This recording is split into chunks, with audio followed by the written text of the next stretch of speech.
আমি চলে এলাম আবার একটি রেসিপি নিয়ে। রেসিপিটি কি দেখুন, দেখে ভালো লাগলে লাইক শেয়ার কমেন্ট অবশ্যই করবেন। আর যদি নতুন বন্ধু হয়ে থাকেন একটা সাবস্ক্রাইব করে দেবেন। আজ আমিও বানিয়ে ফেললাম মটরশুঁটির কচুরি। এই মটরশুঁটি থাকতে থাকতে আপনারাও একবার অবশ্যই বানিয়ে ফেলুন এই মটরশুঁটির কচুরি। শুঁটি থেকে কড়াইটা বের করাই হচ্ছে সবচেয়ে বড় কাজ। এবারে দেখাই চলুন আমি যেভাবে এই মটরশুঁটির কচুরি করি সেটাই আপনাদের সাথে শেয়ার করব। প্রথমে আমি মটরশুঁটিটাকে একটু মিক্সিতে ঘুরিয়ে নিলাম। আমার মা যেভাবে করতো আজ আমি সেভাবেই করব। আপনারাও কি আমার মতো করে করেন? যদি না করে থাকেন অবশ্যই একবার এইভাবে মটরশুঁটির কচুরি করে ফেলুন। এইভাবে আমি যেভাবে করছি এইভাবে খেতে তো আমার বেশ ভালোই লাগে, তবে অনেকে আগে সেদ্ধ করে নেয়। আমার মনে হয় তাতে শুঁটির যে স্বাদটা সেটা একটু ফিকে হয়ে যায়। আমি প্রথমে কাঁচা মটরশুঁটিগুলোকে কাঁচা লঙ্কা নুন দিয়ে মিক্সিতে ভালো করে ঘুরিয়ে নিই। তারপরে এটাকে কি করি দেখাই চলুন, সঙ্গে থাকুন।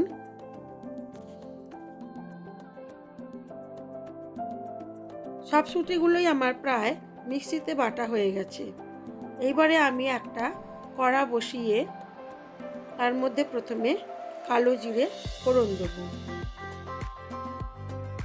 আমি কড়ার মধ্যে প্রথমে একটু সাদা তেল দেবো, তারপরে একটু ঘি দেবো।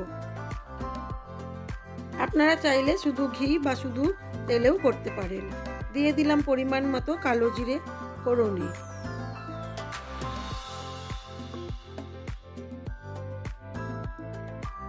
কালো জিরেটা একটু ভাজা হয়ে গেলেই দিয়ে দেবো শুঁটিটা যেটা বেটে রেখেছিলাম লঙ্কা নুন দিয়ে। এবারে এটাকে হালকা ভেজে নেব, অল্প মিষ্টি দেবো। ঝাল ঝাল হবে এটা, তবে নুন আর চিনিটা স্বাদ মতো দেওয়া হবে, খুব বেশি মিষ্টি হবে না।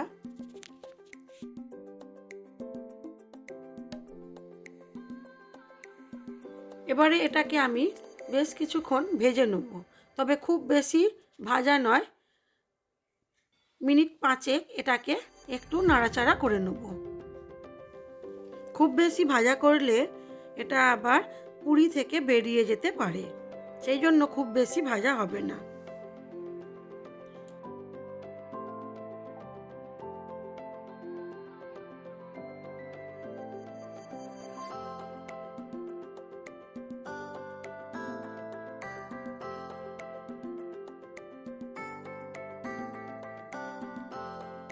আমি এই কচুরিটা আমার মায়ের পদ্ধতিতেই করছি।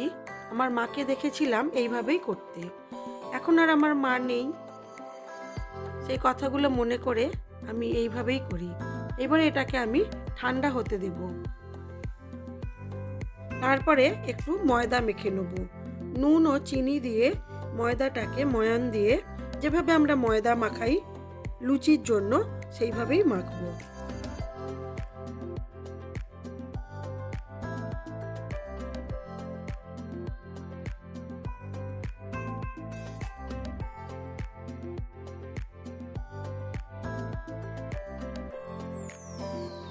আমি এখানে ময়দাটাকে ঘি দিয়ে মাখবো। আপনারা সাদা তেল বা অলিভ অয়েল দিয়েও করতে পারেন।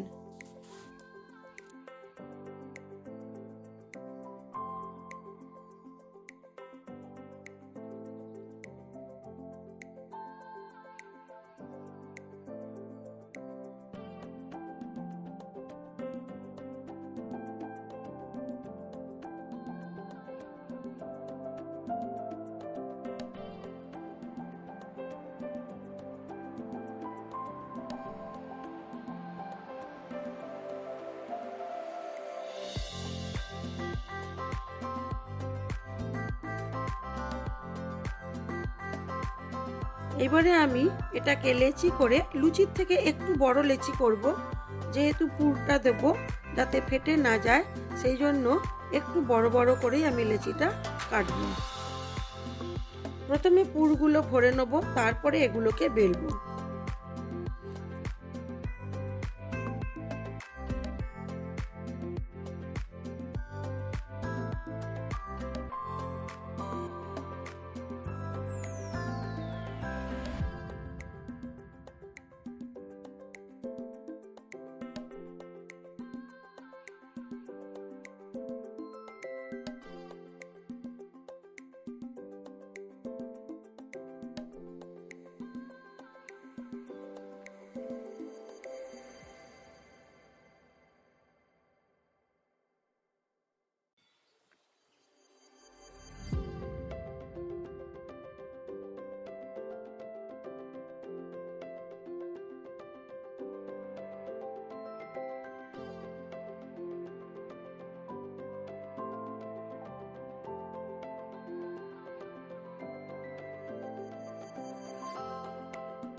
পুরটার পরিমাণ আপনাদেরকেই ঠিক করে নিতে হবে।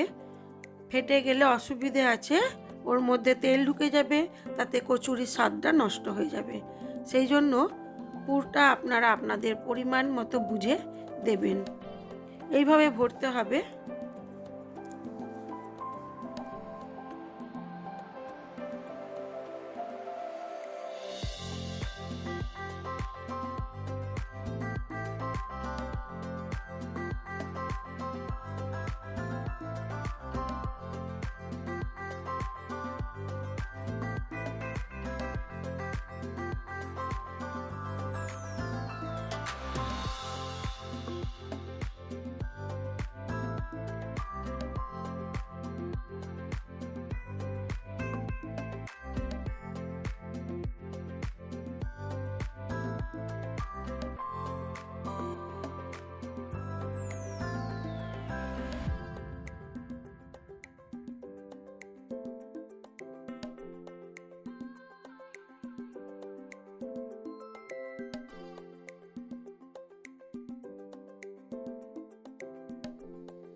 আমি এগুলোকে তেল দিয়ে লুচির মতো করেই বেলে নেব।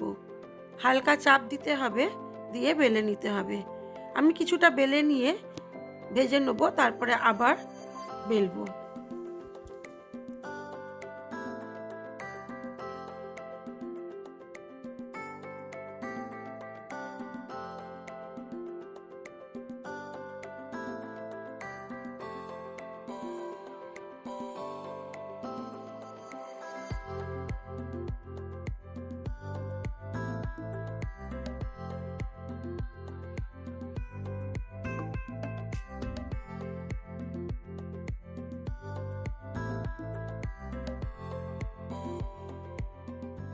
আমি এবারে কচুরিগুলো ভাজার জন্য সাদা তেল দিয়ে দিয়েছি পরিমাণ মতো। তেলটাকে খুব ভালো করেই গরম করে নেব, তারপরে লুচিগুলোকে ছাড়বো।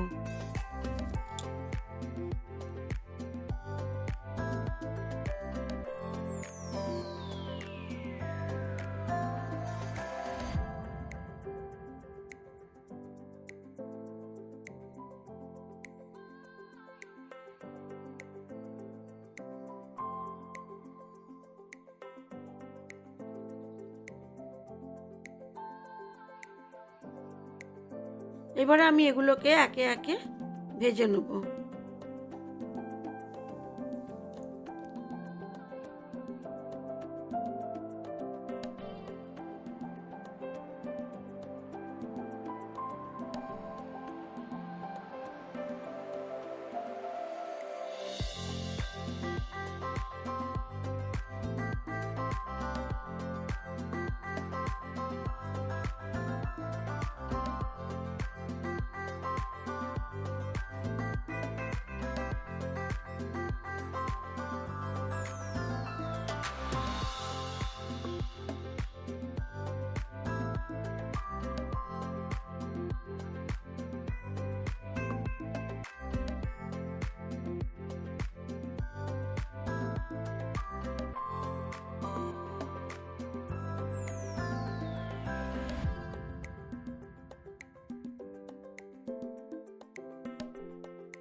শীত থাকতে থাকতে আপনারাও একবার অবশ্যই মটরশুঁটির কচুরি করে খেয়ে দেখবেন, বেশ ভালোই খেতে লাগে। হ্যাঁ, তবে গরমকালেও আমি কচুরি বানাই, সেটা কিন্তু বানাই আমি বরবটি দিয়ে, দারুণ খেতে লাগে। আপনারা কি কখনো খেয়েছেন? যদি না খেয়ে থাকেন তাহলে আমাকে কমেন্ট করে জানাবেন, তাহলে আমি একদিন বরবটির কচুরি করে আপনাদের খাওয়াবো। সেটা কিন্তু আমার মনে হয় খুবই টেস্টি হয়। বরবটি তো শুধু লোকে তরকারি করেই খায়, আমি কিন্তু বরবটির কচুরিও করে খেয়েছি। এটা আমার মায়ের রেসিপি, খেতে দারুণ লাগে। আমার তবে চ্যানেলে ছাড়া আছে, তবে অনেক দিন আগে। আপনারা যদি বলেন আমি বরবটির কচুরি করেও আপনাদের দেখাতে পারি। চলুন এখন একে একে কচুরিগুলো ভেজে নিই। এটা কিন্তু আলুর দম দিয়ে খেতে খুবই ভালো লাগে।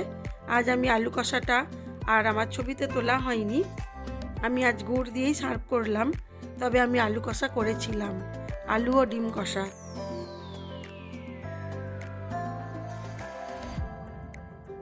এই কচুরি করলে আমার মায়ের কথা খুবই মনে হয়। আমার মা শীতকালে প্রায় দিনই কড়াইশুঁটির কচুরি আর কড়াইশুঁটি দিয়ে আলুর দম করতেন। সাদা সাদা আলুর দমটা হবে দারুণ খেতে লাগতো।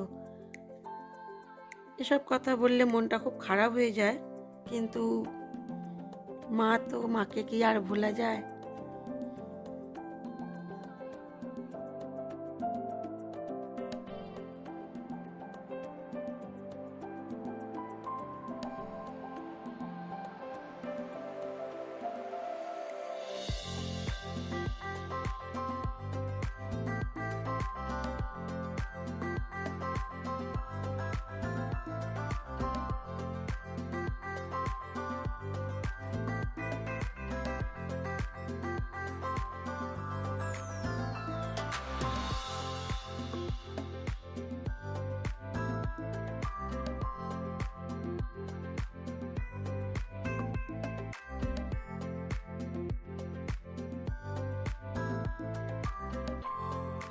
কথা বলতে বলতে আমার সবগুলোই ভাজা হয়ে গেল।